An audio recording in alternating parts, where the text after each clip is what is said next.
তারপরে এক ভাই প্রশ্ন করেছেন, আমার একটি কাপড়ের দোকান আছে, এখন এই কাপড়গুলোর জাকাত কি দিতে হবে? যদি দিতে হয় তাহলে এটা কিভাবে আদায় করব? যারা ব্যবসায়ী ভাই আছেন, বিশেষ করে ওই ব্যবসায়ী যে ভাই প্রশ্নটি করেছেন, ওনার কাপড়ের দোকান আছে, শুধুমাত্র কাপড়ের দোকান না, আপনার যদি কোনো ব্যবসায়িক দোকান থাকে এবং এই ব্যবসায়িক দোকানের কোনো পণ্য থাকে যেটা নিসাব পরিমাণ সম্পদের মালিক হয়েছে, অবশ্যই এই পণ্যগুলোর জাকাত আপনাকে আদায় করতে হবে।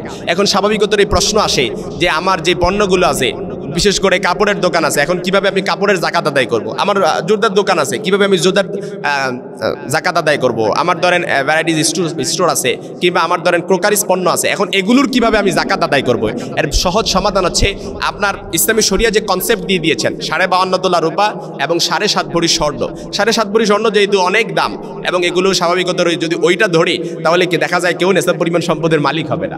সুতরাং ইসলাম যেই আপনাকে কনসেপ্ট দিয়ে দিয়েছেন এবং ইসলাম মানুষের কল্যাণের দিকে লক্ষ্য করে, ইসলাম বলছেন 52.5 তোলা রূপা।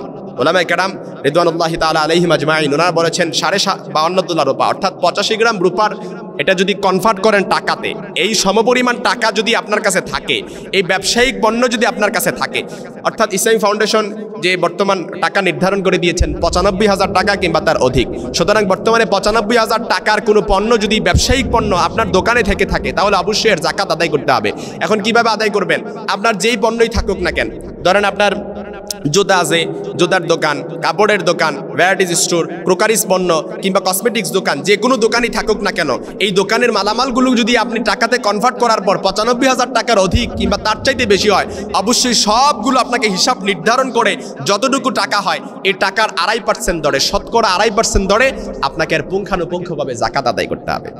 কাপড়ের দোকান আছে, কাপড়ের যত মালামাল আছে সবগুলো টাকাতে কনভার্ট করেন, কারণ আপনার হিসাব আছে আপনি কত টাকার মালামাল দোকানে আপনি উঠাইছেন কিংবা কোন কোম্পানির কাছ থেকে আপনি কতটুকু পণ্য কিনছেন, এগুলো সব কিন্তু আপনার কাছে রিসিট আছে, ভ্যালু আছে।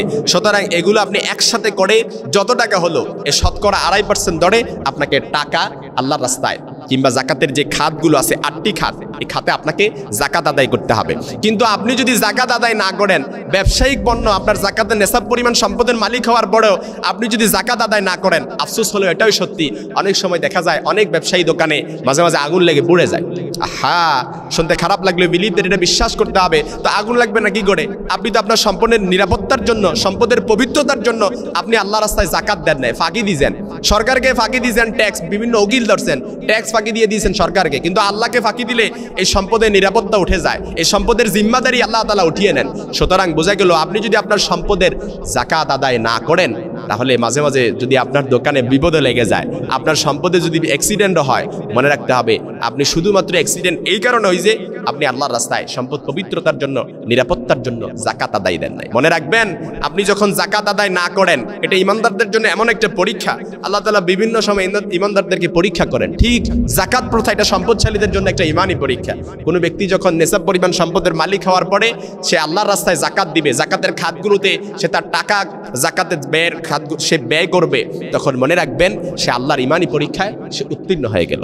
সুতরাং যারা ব্যবসায়ী ভাই আছেন, যাদের দোকান আছে, এই ব্যবসার পণ্য যদি 95,000 টাকা কিংবা তার অধিক হয়, অবশ্যই আপনাকে জাকাত আদায় করতে হবে। টাকাতে কনভার্ট করে শতকরা 2.5% আল্লাহর রাস্তায় জাকাতের খাতগুলো, যেগুলো আল্লাহ তাআলা সূরাতুত তাওবায় বর্ণনা করেছেন, এই খাতগুলোতে আপনি যদি জাকাত আদায় করেন, আপনার সম্পদ পবিত্র হবে, আপনার ব্যবসা নিরাপদ হবে, ব্যবসা আল্লাহ তাআলা বরকত দান করবেন, যেটা আপনি কল্পনাও করতে পারবেন না। আশা করি বুঝতে পেরেছেন ইনশাআল্লাহ।